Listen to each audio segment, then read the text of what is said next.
Well, in Ukraine now, it is a matter of what happens now. A ceasefire has just gone into effect between Ukrainian forces and separatist rebels. The two sides spent the day shelling each other, trying to gain more territory ahead of the peace agreement. At least 7 were killed in the latest round of fire. The ceasefire was negotiated last Thursday in 4 power talks. It creates a neutral buffer zone and calls for the withdrawal of heavy weapons. At least 5,000 people have been killed in the conflict. It is the worst crisis in relations between Russia and the West since the Cold War a generation ago.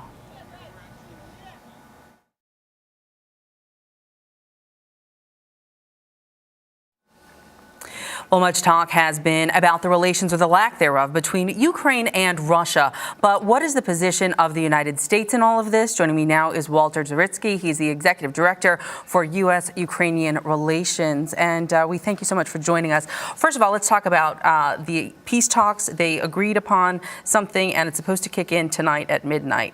What's that all about?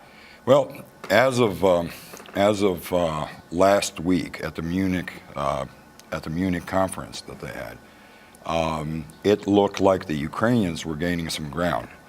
They had a counteroffensive on Mariupol. They had blown up a major dump.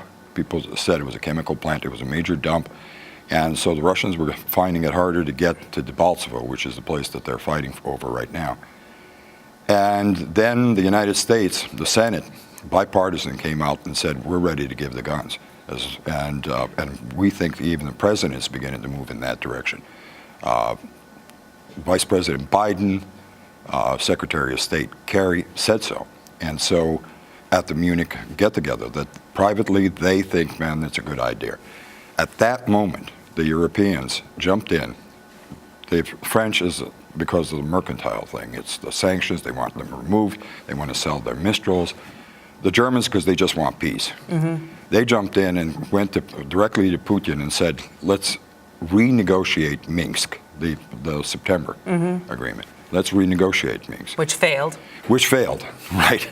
Very good. It failed because the Russians broke every single one of the ceasefires. Sure, because there's been ongoing fighting. We know that over 5,000 people have already died. Absolutely right. And some of the German newspapers are now saying that it's in the 10, 15, 20 range.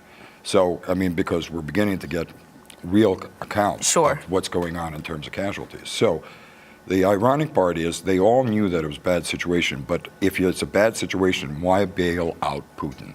Because what they did with Minsk II is that they gave him more than he had before. Okay, exactly, because that was really sort of the point of this whole thing, is who's really winning and who is losing in this quote-unquote truce. And it sounds as though Putin is actually getting more than we might have thought. Yeah, ironically, what the Europeans did is they actually said, well, the Ukrainians now want all of that. They want Donetsk and Luhansk back inside Ukraine, and they have to pay for this, even though the territory is actually occupied by Russian-led separatists who've got equipment from Russia. Sure, they say they want to create an independent republic right there. Right, but they did that with Crimea. Right. Well, they had a referendum. Right, and they broke away. Well, but the referendum was there with the little green guys, and the little green guys are there again. In other words, Well, the battles continue to rage right up until the last minute right now. You just mentioned that there's new fighting right now, seem to be digging in their heels. Right. What is going to happen, do you think, at the stroke of midnight? Well, ironically, they thought that they might then counter the counteroffensive down in south of Mariupol, and that they might capture that strategic rail station in Debaltsevo. They haven't done either, and now they're panicking.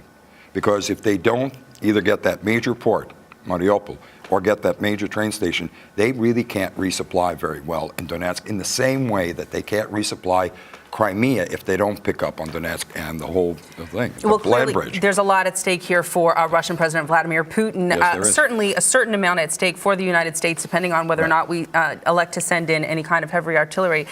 It looks like we may not be doing that if there is, in fact, a peace agreement that is reached and that lasts. But of course, we really don't know about that. But the Germans and the French have made it clear that this is their last attempt. Even they are relatively disgusted, and they said if it doesn't work, then let the Americans come. Yeah, obviously. And that means that the Americans will say, listen, we got to equalize this. We've got, these guys are getting slaughtered with Russian equipment.